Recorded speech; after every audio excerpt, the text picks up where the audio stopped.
I don't have my clapper, Pete. The clapper is in Chicago and down in Puerto Rico. I don't have the clapper, so I just have to hold this up. I don't know if you have to hold up anything. Welcome to the Rebel's Edge. I'm John Najarian. He's Pete Najarian. We're all about trading and explaining to you why we're making trades and so forth. And on a day when the Dow is up, 300 points, Pete? Yep. And the S&Ps and so forth. And I'm sure all the people that are geniuses and saying everything's a sale are probably not so happy about the recent few days of rallies that we've seen. But we're about to break down all of those top stories, but only 1 minute on macro. Because if you want macro, go somewhere else. This is not your we are here to give you guys trades. So Pete, 1 minute macro. The VIX still isn't breaking down. No. And it isn't for very good reasons because, we're seeing 2% moves in the market. Yep. And a VIX of 32 or 30-ish is basically what that's saying, Pete. End of story. Yep. We're holding on to the volatility index. We're holding on to the VXN for the NASDAQ as well, John, because the NASDAQ's been absolutely all over the place. Up, down, all around, just like today. My one part of the macro minute, I'm going to say it again, and I'll say it again, and I'll probably say it again.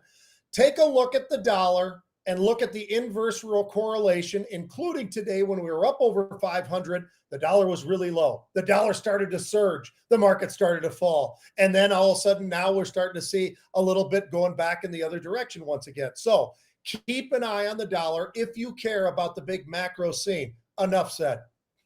Yep. Plus the 10-year back up over 4%, folks. Yeah. All right. Let's start with FUBO, Pete. FUBO. It was up big in the post-market.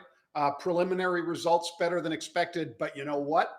Something that kind of surprised me, Pete, was that they're going to exit their online gaming that they offered to the viewers. Basically, the ability to make bets online while they're watching these various games. I thought that was something that was noteworthy, and that's why it leads the stories today. Yeah, John, all these guys do is bleed money, which is interesting. They've got negative cash flow. That's a problem as well. When you look at the fact that they don't make money and they've got a 25% short interest here, you can understand why you get a sudden violent move one direction, John, or the other, but generally that short squeeze that comes in.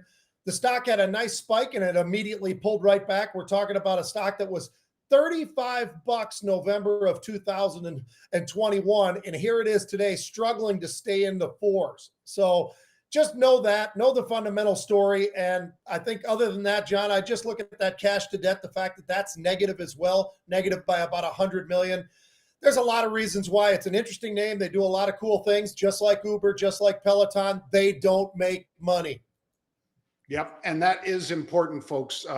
So I'm not saying you sell it hard here, but boy, it gave up that gain like that, Pete, on the news that they were giving up on online gaming, at least their ownership. Maybe they'll do a partnership. We'll have to see. But I'd say this is a hold at best. I'm not saying to sell it, though, not at $4. All right, Pete, Ally Financial. These guys online, in other words, digital. They love saying that, Pete, digital bank. And so you're not likely to be walking into too many branches of this, but they do everything from regular banking business to mortgages and so forth, which is, sort of in the wheelhouse of most banks. And as you know, Pete, those banks aren't writing a lot of mortgages these days. Especially when you look at where the rates are, you mean? I mean, holy crap, John, Yes. These guys are absolutely coming to a stop right now. Here's another couple little tidbits to this whole thing. The CFO, stepping down, that's usually kind of a problem. That's never really a good sign by any stretch. Stock down a few percent. It was down as low as I think about 6% early on, John. JP Morgan's got a downgrade out today. We also just the other day had a downgrade from Citi as well. There's a lot of reasons not to like this stock. I can't find reasons to like the stock other than, there are different things that people will chase, but I just think this is a no touch. I think you stay away from it right now, John. And as you mentioned, when you talk about mortgages and all the different loans that they do, but mortgages, that is coming to a screeching halt. And if people don't understand that or realize that, they're in some sort of a weird world with a 6% or a 7%, whether or not you're doing a jumbo loan or whatever. We're talking about the 30-year. There's a lot of reasons not to want to be involved in this name right now. Yeah. And switching gears a little bit, Pete, over to Silvergate Capital, SI. You and I have had the opportunity to speak with the CEO. I think he's a brilliant guy.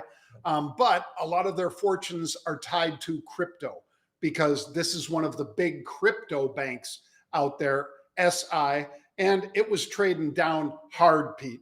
Results missing estimates. They weren't bad results, but they did fall short of estimates. And if you miss, they're going to be pretty predatory about hitting you hard.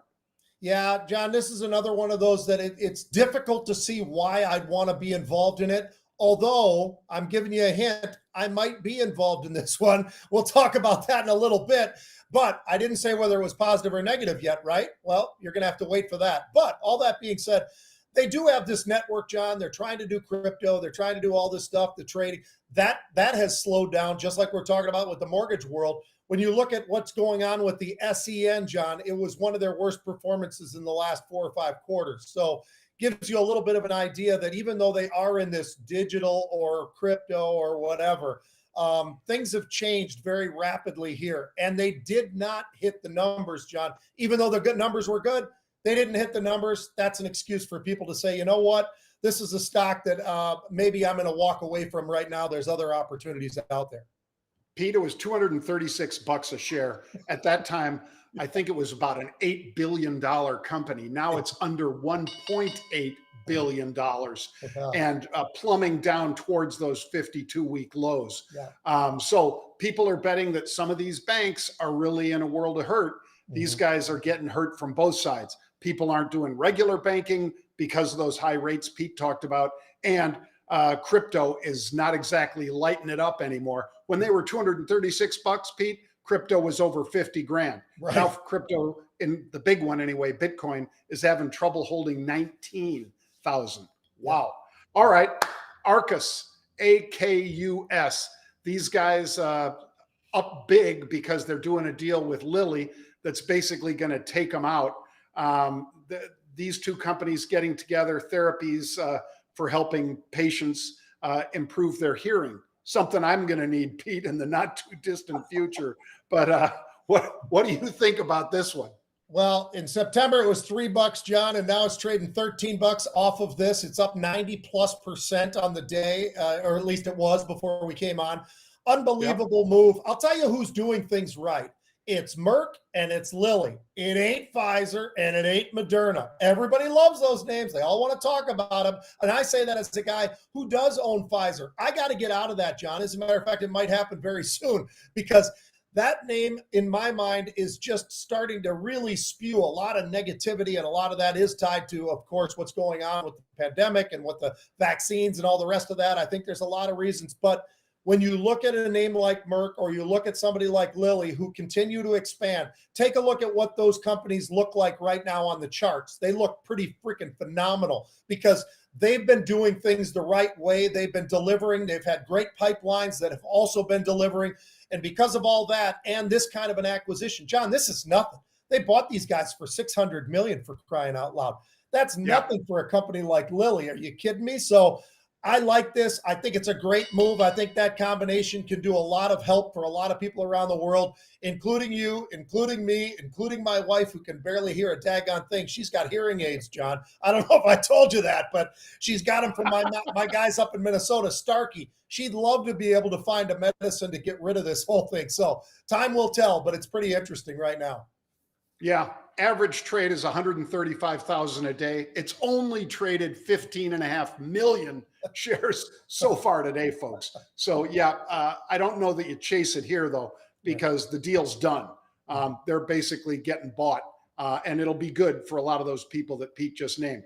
All right, folks, I'll tell you something else that's good for you. If you want to learn about trading, if you want to be with us when we do a live trading event in Miami, well, if you want to be a rebel, you want to be a rebel. Who wouldn't want to? You want to join us December 8th through 10th, I believe it is, Pete. It's down in Miami, and you can sign up right on the Market Rebellion site. That's marketrebellion.com. Go to the site. When you go to events, that's one of them offered there. It's going to be a fabulous time. People do love it. And we're going to have unusual option activity right after this. So that's still coming up, folks. We're not done. But I wanted to let you know about that December 8th conference. Pete will be there. I believe I will be there. We'll have a host of our traders as well as educators there. And it's a great couple days. So December 8th, if you can make it, sign up now. We'd love to see you there. Not to unionize. It was better than, I think it was 2-1 voting against, because Staten Island did vote to unionize, but the one up in Albany voted to not unionize. That's AMZN. Would have been additional costs for them and so forth. So keep an eye on that. My unusual today, Pete, is energy. Energy is getting clocked again. The crude oil contract, WTI, is down over $2 a barrel. XLE is one of the many ways you can play that. And we saw unusual buying of puts early on today. So for instance, the December 79 puts, somebody bought 10,000 of those. So that's, folks, for those of you who don't trade options, that's as if somebody put on 1 million share short position in the XLE from 79 on down. So the stock was trading at about 82 when they did that. So they're saying, hey, I think it's going to pop lower. Maybe they're not saying it continues, but they're looking for that pop lower, and it's already happening, Pete. Well, John, I got one that's definitely unusual because oftentimes we don't look at the names that are on the put side of things. We're looking at the call side of things. And here we are once again. We talked about Silvergate a little bit earlier. I'm jumping right back to that name, SI.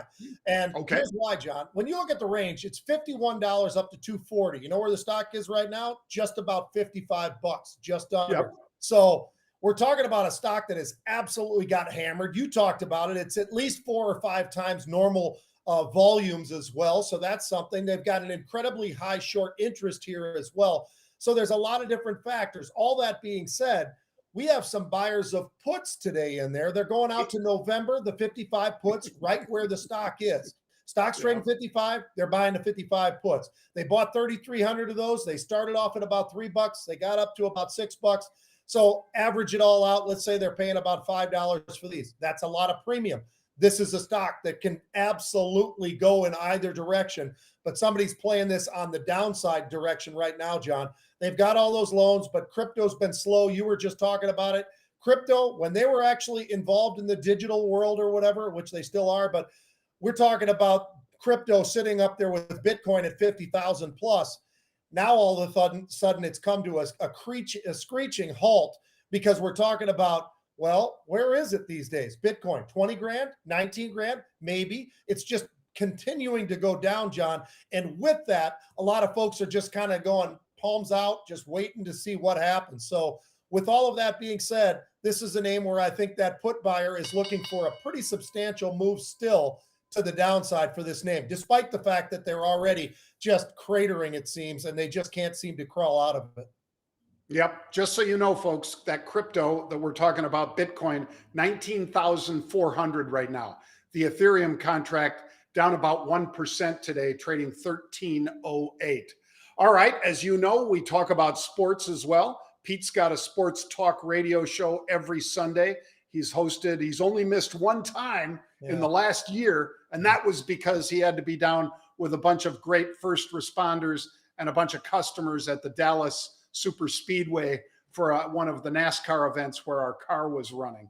But Pete, take it away. What do you think of the NFL right here? Yeah, John, I got to tell you something. I think this is really, really fun because the NFL, just like in college football, there is some sort of a parity going on here. And there's a lot of sleepers and there are some shockers out there. I'm going to start with one of the sleepers.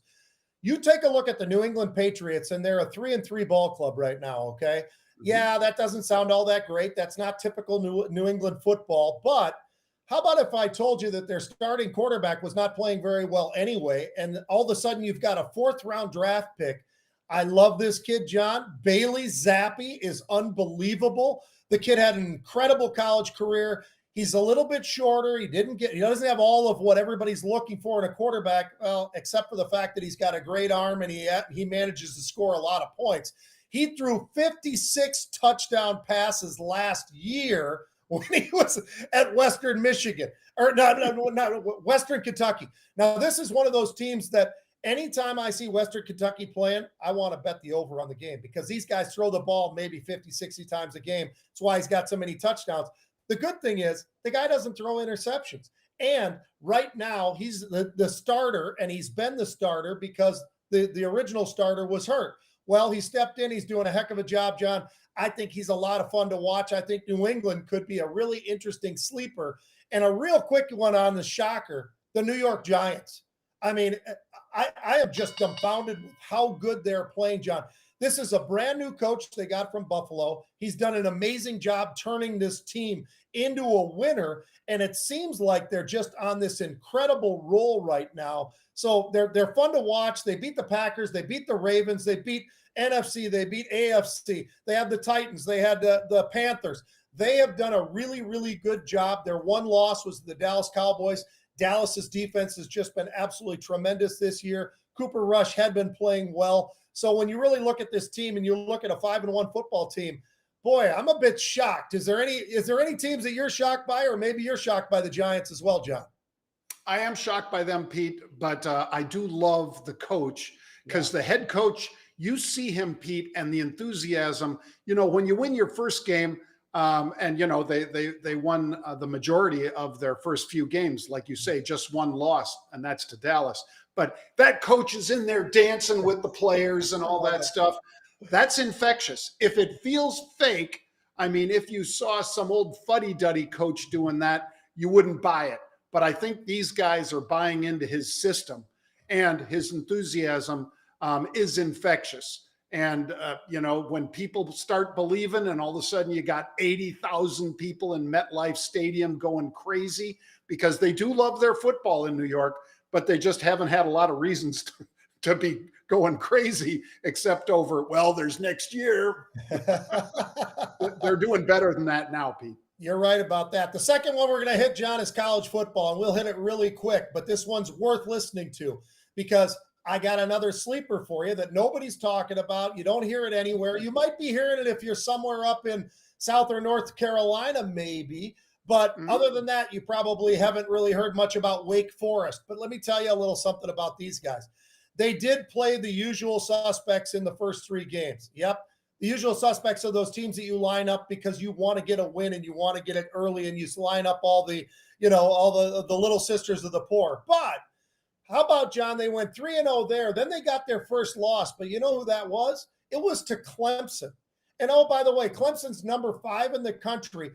51-45 overtime game. It went into overtime, and Wake Forest had opportunities. They almost closed it. They didn't close it, but they almost closed it, and they are something to watch in the ACC right now, John. Then they beat Florida State. Then they beat Army, but they've got a quarterback. This kid, Sam Hartman, holy crap. The kid's thrown for 1,400 yards. He's got 16 touchdowns with just 2 interceptions, and he's about a 65% completion guy. So what I really like about him too, John, he spreads the ball around. He's got 5 different receivers who have 17 catches or more.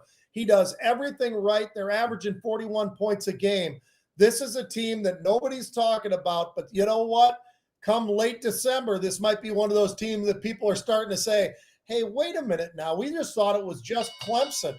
And maybe even Syracuse, who hasn't played anybody yet. So they're 6-0 and they're posers. They're the Penn State of the ACC. They're terrible, but they're 6-0. So you got to give them a little something. But when they start actually playing the real schedule, John, then we'll find out whether or not I'm right about them being posers, just like Penn State's a poser. Wake Forest is not. That's a good football team.